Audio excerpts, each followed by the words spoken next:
So blockchains are just glorified vending machines. Let me explain. Before we dive into that analogy, let's look at exactly really what a vending machine is and what a blockchain is. So as it turns out, blockchains and vending machines are actually quite similar. How? Well, they're both essentially state machines that enforce a set of rules for their inputs and outputs. These rules determine what is needed for the exact wanted output. A state machine is essentially just a behavior model. If I do X thing, I'd expect Y thing to happen. This is called being deterministic. Both blockchains and vending machines are deterministic. If you give a vending machine 3/4, you'll get the exact drink you asked for. Another thing they both have in common is trust, or rather, the lack of it. Vending machines don't really require any human trust. It's simply you and the machine. Blockchain networks also eliminate trust. It removes anyone between you and your money, or more recently, you and your data.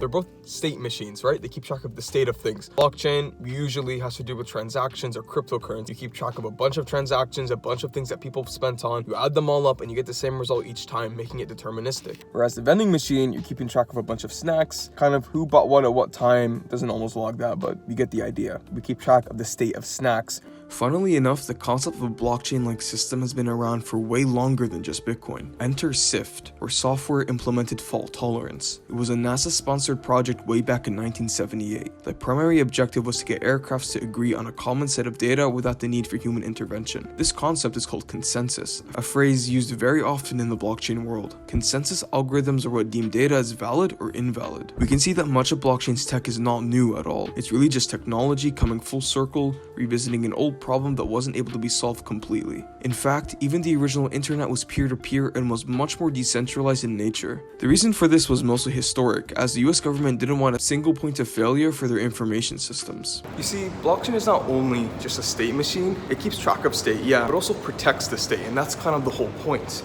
If you can protect the state of information, you can effectively prove that it ever existed in the first place. The current web, it's a little bit hard to prove where information is going, exactly how it's being propagated, by who, when, etc. The current web actually has quite a few issues with how it manages data today. It's kind of like once you put something out there, it goes through so many layers, you're not very sure who has seen it, who has access to it, and even if it belongs to you anymore. Not only that, but the information itself is highly susceptible to being manipulated. It's important to be able to track a source of a piece of data down to the very last byte. Nowadays, misinformation can not only lead to financial loss, but affect human life as well. So really, when people ask like, oh, why blockchain, why this? I can actually understand that. Most people are misusing it, or misusing the term for it, solve a problem that doesn't even exist most of the time. In reality, we shouldn't be asking how to track things with blockchain. We should be asking how do we preserve information in a way for the future so that if things were decimated, we could still have a backup of that information no matter what. That's the more correct way to be thinking about this technology. When it comes to blockchain, most misuse both the term and the tech itself. Blockchain isn't just some distributed database. As we said before, it both manages and protects the state of data. This means that we shouldn't store data directly on the blockchain, but rather we reference and track it using blockchain. Think about it like a series of packages in a postal service. Each package contains an amount of data and a unique tracking number. We're not storing the packages themselves, rather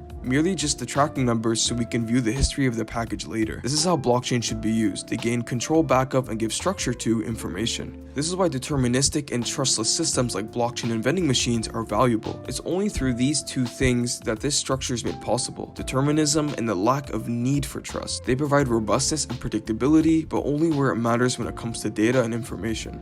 See, with the vending machine, I'm guaranteed if I know I put in 75 cents, I'm gonna get some Dasani water. By the way, I don't like Dasani water. Blockchains work the same way though. You put in something, you'll get the exact output that you wanted. It's deterministic that way. And that's what makes it really, really good for keeping track of information, because we can ensure that the data has integrity. There's predictability to it up to a certain point with keeping things safe. Just like how the vending machine kept this water safe until I gave it the right amount of coins to unlock. Also notice how I didn't have to trust anyone to get this. It was just me and the machine. The machine had a set of rules. The rules saying, pay this much money, I give you this drink. I simply chose the drink I wanted. There was no one in between handling the money between me or the machine. That's what blockchain does. It eliminates that layer of trust and the person in between with any interaction when it comes to the internet. Mostly it's used for cryptocurrencies, but you can actually use this concept with basically anything to do with information, data, or service. If you've somehow made it this far, thank you, I appreciate it. Hopefully you gained some knowledge from this video. Be sure to like and subscribe for more blockchain and tech content in the future. Peace out.